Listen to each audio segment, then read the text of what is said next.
Во третиот блок, како што знаете во Плејаут, имаме и гости. На моје огромно задоволство денес имам Вера Љубојна. Вера, добре дојде во Битола и добре дојде во Плејаут. Добро ве најдов, благодарам за поканата во вашата емисија. Знам дека многу често си во Битола, тука веќе и работите, значи денеска се случи промоцијата на твојот албум. Нешто поконкретно за тоа колку ти е драга Битола, колку те мотивира за да направиш ете музика? Битола е концентрат музички. Јас скоро сите што ги познавам, а што станале многу интересни музичари, што станале виртуози или што некој пат биле, се навистина од Битола. Меѓу другото е град на чалгијата, многу познат центар. Значи јас сум исто така сна во едно мало кој е концентрат на чалгиската музика, тоа е Баир Мало. Од тука излегува многу познати имиња. Меѓу другото Битола е бренд за кларинет. Значи раѓе кларинетисти, вака ми се чини како од ракав. Нема во секоја следна генерација ќе сретнеш барем по еден двајца, тоа верувајте не е малку за еден град. Битола е исклучително инспиративна. Јас се сеќавам и на поранешниот градски дух, бидејќи мојата мајка е од Битола, јас имам овде голема фамилија, која што ја гледам кога доаѓам во Битола. И го посакувам малку, ја посакувам таа атмосфера, денеска можеби малку ја, не знам, на некој начин замрена, ама има нешто во градот што го двојете од другите градови и јас бидејќи живеам во Скопје, кога ќе дојдам во Битола, навистина за мене и мирисот на дрвата што горат по куќите е инспиративен и мојата гледка од терасата на Бајро е инспиративна. Не знам, дружбата меѓу луѓето кои ќе ги сретнеш без да ги договориш е инспиративна. Го сакам многу овој град. Дали тоа беше причината што овој албум се состои од чалгиска музика? Па да, една од причините сигурно и таа, не дека вака ја свесно сум ја, нели, сум ја осмислила како проект на цел, во смисла ете, токму заради тоа. Повеќе како енергија, овде има многу луѓе со кои некако си делим убава музика. Во бендот има многу музичари кои се од Битола. Се разбириме и од другите места од Македонија, има од Виница, има од Пробишти, мислам ние се комбинираме во имаме навистина соработка со многу музичари. Меѓутоа во Битола некако и средбите и пробите и целата музика поинаку тргнува. Освен тоа, нашата соработка со Исмаил Лумановски која почна, ние се знаевме долги години, ама почна во 2006 година за албумот Macedonija Fresh, нашиот втор албум и од тоа беше исто така CD со чалгиска музика, со таква атмосфера. И од таму тргна идејата како да се направи еден ревијален оркестар, да обедини повеќе вака виртуози кои заедно ќе донесат музиката навистина на едно, ќе ја заокружат на некој начин и ќе направат еден мастерпис од чалгиска музика. Кога ќе речам чалгиска, мислам на оркестарска, ама со македонски шмек. Затоа што тука не е само на чалгија која замислуваме оној ориентален призвук, тука има многу повеќе, има белек на охридската чалгија, има белек на велешката, има некако убаво ја обединува македонската музика во еден ваков сладко страствен вкус на што ве потсеќа, баш токму потсеќа на тој шербет од латици, пупки од рози, јас го памтам како дете и еве како тоа ми се оживеа. Кои соработници може да се најдат на албумот и колку композиции ги има? Освен Исмаил Лумановски, овде имам еден гестар исто, многу интересен гостин, тоа е Тамер Пинербаши. Човекот е канонист, е познат виртуоз во светот, инаку мислам неодамна имавте можност да го слушате во New York Gypsy All Stars, где ќе свираше заедно со Исмаил. Значи на наша голема радост се најде и на овој албум. Освен тоа, тука се Радко Дутовски на перкусии, тука се Александар Петров на перкусии, Владимир Крстев на виолина, Игор Милевски на виолина, неговиот брат виолончелистот Љупчо Милевски, тука е Тони Арслан виолинистот, најду и Демир Шакирови кои долги години свират со нас, тие се одличен перкусионистички пар. Благојче Трајковски на кларинет, кој што знаете, ете, уште еден кларинетист, роден од исто така маестро кларинетист Стојан Трајковски. Целата атмосфера вака некако потсеќа и ми се чини беше убаво да се каже тоа, а и од срце вака му ја посветуваме на Тале Огненовски, кој што ја започна, мисля, че таа школа на типичен кларинетски звук, така, типичен педлагонски чалгиски звук би рекла. И прв пат снимам со машка вокална придружба на моја голема радост. Ме придружуваат Александар Гулевски и Зоран Беговски, инаку се луѓе од Певница, позната певница во Битола, од Свети Димитрија. И така некако убаво го збогатуваат мојот глас. Значи на секој мој тон даваат уште плюс подкрепа, нека убава и некако женскиот вокал застанува наспрема сите тие машки енергии, ама многу убаво легнува. Значи никој никому не смета, напротив го издигнуваат, го истакнуваат уште повеќе. Тоа има еден прекрасен баланс, мислам. Колку ти значи соработката со уметници од странство? Па ми значи многу, се разбира, затоа што видете, ние немаме друг начин со човек од странство да се разбереме на највозможен начин ако не е музиката. Значи за се останато ви треба време да се запознаете, да дознаете начин на размислување, хумор и слично, мислам, што се, нели, ќе откриете во една личност, но музиката прави брзо да комуницираат. Значи ако тука се разбирате одма и не знам, лета музиката, многу лесно се движи во ваквите средби. Јас многу ги сакам, ми значат многу. Има, значи, освен со Тамер Пинер, беше ги спомнав како гестар, најновата соработка е остварена истиот месец со Муамер Кетенџоглу. Тој е еден познат акордеонист, армоникаш од Турција, кој што е таму од Звезда. Хуснушен Лендириджи исто така, од Таксим Трио, веќе сите го знаат. Исто така кларинетист, бидејќи за кларинетот многу зборува.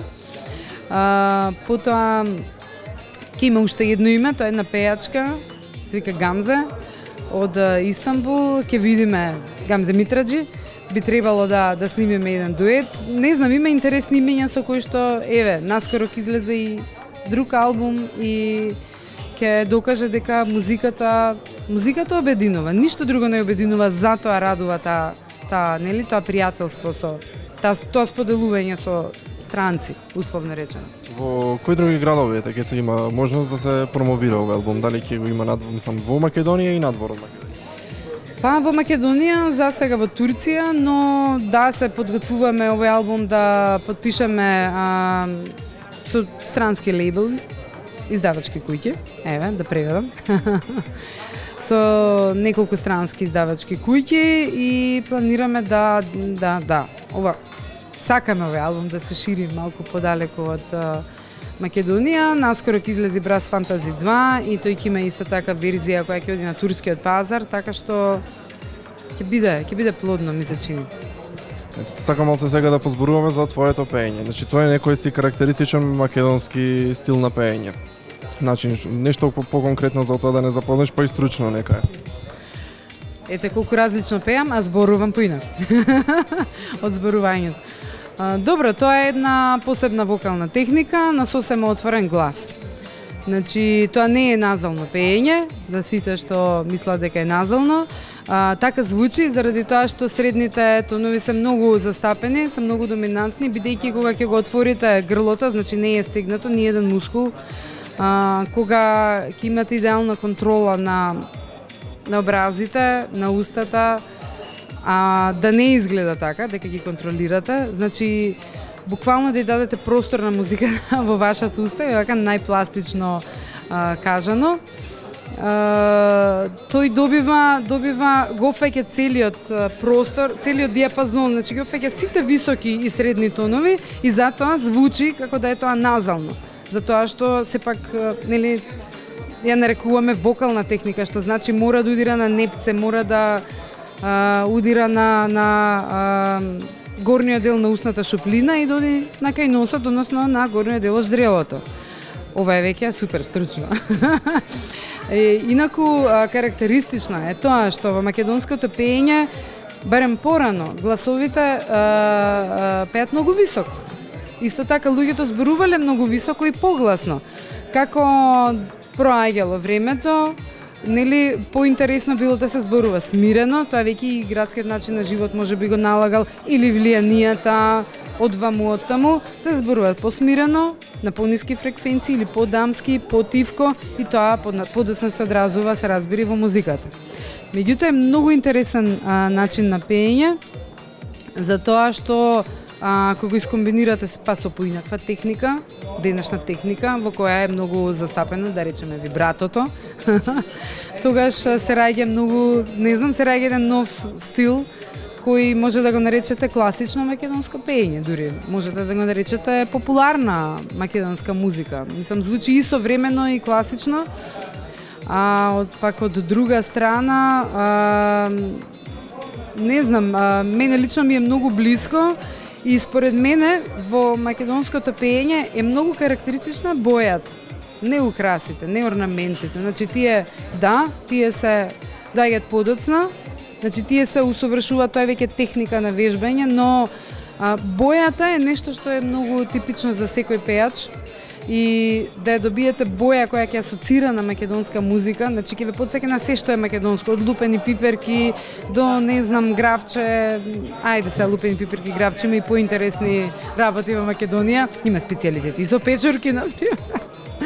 Не, навистина да ве потсеќа на буквално на секој обележи од Македонија, да ви мириса така. Ми се чини дека тоа е тајната е во бојата на гласот, дефинитивно. Бојата ја носи подоцна интерпретацијата. Колку е тоа тешко да се совлада? Многу лична е. Колку е тешко да се совлада таа техника на пеење? Дали го замара грлото за време на настап, пример по 10 песни, дали на пример со секој заморили? Не, техника е. Техника е исто така, техника на дишање поддржана со техника на дишање, се разбира, не е така не е дерење, просто значи не е гласно пеење во смисла на инвазивност. Туку е динамички исполнето е, како да кажам. Има полнота во пеењето и нема потреба да се форсира. Од друга страна, не знам, секоја техника на пеење бара многу години работа. Секоја техника и таа како ја усовршувате, таа се повеќе бара од вас. И тоа нема крај. Ама е многу интересно да се навлезе во тоа, како да кажам, ако речам вртлок да не ме сватат погрешно, ама да, во тој вител, еве нека биде. Вера ти благодарам за овие едукативни минути што не ги приреди. Мислам, мислено е интересно. Ти посакувам да понатаму многу успех, многу албуми, многу повеќе промоција, се гледаме почесто за вакви убави работи. Секако, повелете и на следните промоции, наскоро концерт во Скопје во Борис Трајковски, ве поздравам, бацки праќам. Фала ти. Благодарам уште еднаш.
Cascada